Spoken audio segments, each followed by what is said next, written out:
everybody, it's Sally-Ann Spence here from the Hills Quarry Products dig in Surley-Wick.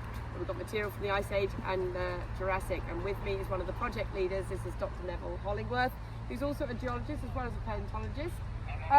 Neville, Patrick is flat out behind us doing something. What's going on here? So what we've got here is a really good section through the ancient paleo channel where we've been finding all these mammal bones over the last few weeks. So what Patrick's doing is he's cleaning a section through what looks like a different layers of river gravel.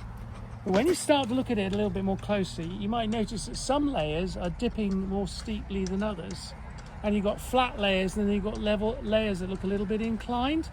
And what we've got here is a river system that was changing its course over time.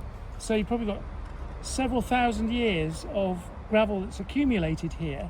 But what it's doing is measuring this section, so he records these different layers, because each different layer represents a different period of time, when the river was in flood or when it was quiescent or quiet, and that's where you got the silt layers. And then at the very top of the section we've got a very silty layer, which meant that the river was very quiet and only fine mud and sediment was dropping out of the water column because the river was not flowing very fast. Where you've got the clean gravel, that's when the river was flowing very fast. And so what we've got is this really dynamic environment that was here 214,000 years ago. But what makes it really fascinating is that we've got a complete section here. This was a bit that wasn't dug completely by the original gravel extraction, so it's a much more complete section than we've had to date. So that's why this section's being measured now, because it records a slice of Ice Age time and a slice of time in which this river was flowing in different directions, different speeds, different velocities. And of course we want to try and tie this all back to the layers that contain the different animal bones, and it's called geochronology. And we're going to take samples from it, and each sample will be analysed for the small things in it, and that will give an environmental indicator about what the river was doing at that time.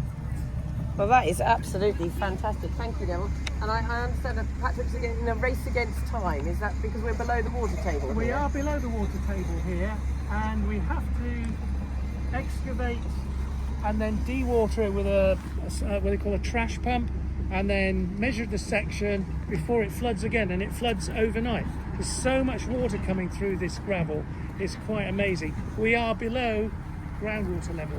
What's coming through there is almost water from the aquifer. Right, so it truly is. Well, he's flat out at the moment taking samples.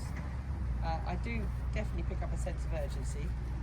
Yeah, it's already come up about 5-10 centimetres. Yes, it has. It's coming up very quickly, isn't it? Well, we're here. We're all on standby. We're all making sure it's in a super safe zone.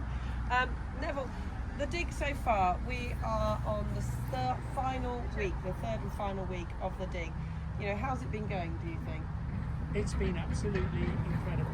This year we found so much more than we did in 3 weeks than we did from 2 seasons at this site.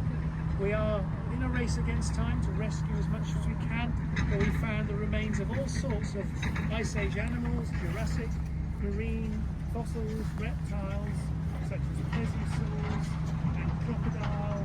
And then we've got this incredible section through the Ice Age gravel that we found bison, we found woolly rhino, we found mammoth, we found possible wolf, possible lion, we found bones with possible cut marks. The only thing we haven't found yet is a Paleolithic index.